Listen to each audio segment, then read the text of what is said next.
దావీదు మహారాజు రాసిన కీర్తనలో ఈ కీర్తన కూడా ఒకటి. భక్తుడైన దావీదు తన జీవిత అనుభవాల్లోంచి కీర్తనలను రాసుకుంటూ వచ్చాడు. ఇప్పుడు కీర్తనలు మనం చదువుకుంటున్నాం, కానీ పూర్వదినాల్లో వీటిని పాడేవారు. ఒక్కొక్క కీర్తనకు ఒక్కొక్క రాగం ఉంది. ఆ రాగంలో ఈ కీర్తనలు పాడుతుండేవారు. ఏదో ఒక అనుభవాన్ని భక్తుడు జ్ఞాపకం చేసుకుని, ఏదో ఒక అద్భుతం జరిగినప్పుడు, ఒక ఆశ్చర్యకార్యం జరిగినప్పుడు దేవుని స్తుతించినట్లుగా, ఆయన కనపరిచినట్లుగా కీర్తనలు రాశారు. లేదా ఒక ప్రతికూల వాతావరణంలో వారు చిక్కుకున్నప్పుడు, ఒక తుఫానులో చిక్కుకున్న అనుభవంలో ఉన్నప్పుడు ప్రభువుని వేడుకుంటూ, ఆయన సన్నిధిలో ప్రార్థన చేస్తూ, సహాయం కోసం ఆయన సన్నిధిలో ప్రణమిల్లి రాసిన కీర్తనలు కొన్ని ఉన్నాయి.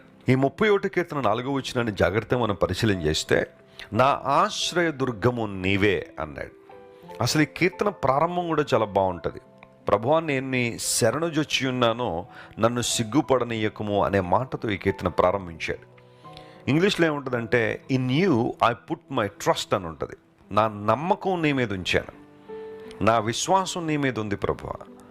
నా విశ్వాసానికి ఆధారం నువ్వు, నా నమ్మకానికి ఆలంబన నీవు. నన్ను సిగ్గుపడనివద్దు. ఎవరి ముందు అంటే, శత్రువులు నా చుట్టూ చేరి ఉన్నారు. నా పతనాన్ని చూడాలని, నా నాశనాన్ని చూడాలని చాలామంది కనిపెడుతున్నారు. నేను ఏడిస్తే చూడాలని చాలామంది కనిపెడుతున్నారు. ఈ రోజుల్లో కూడా చాలామంది అలాంటి స్థితిలో లేరంటారా? బహుశా నీ జీవితంలో కూడా అలాంటి పరిస్థితులు ఈరోజు కూడా ఉన్నాయేమో.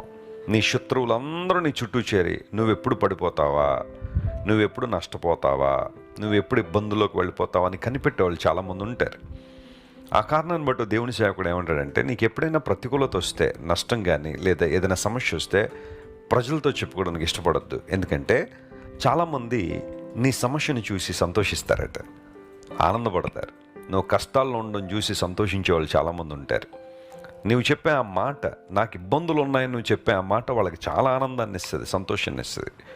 మరికొంతమంది నీకు కష్టాలుంటే నన్నేం చేయమంటావని తప్పించుకుంటారట. ఈ 2 రకాల ప్రజలతో నింపబడిన ప్రపంచం ఇది. అయితే నా చుట్టూ ఉన్న శత్రువులందరూ కూడా వలలు ఒడ్డి నన్ను చిక్కించాలని, నన్ను ఇబ్బంది పెట్టాలని చూస్తున్నారు ప్రభువా. ఆ సమయంలో నా ఆశ్రయ దుర్గం అంటూ ఉంటే, నన్ను బలపరుచువాడు అంటూ ఉంటే నీవే అని భక్తుడు దేవుని మీద తన విశ్వాసాన్ని తెలియచేస్తున్నాడు.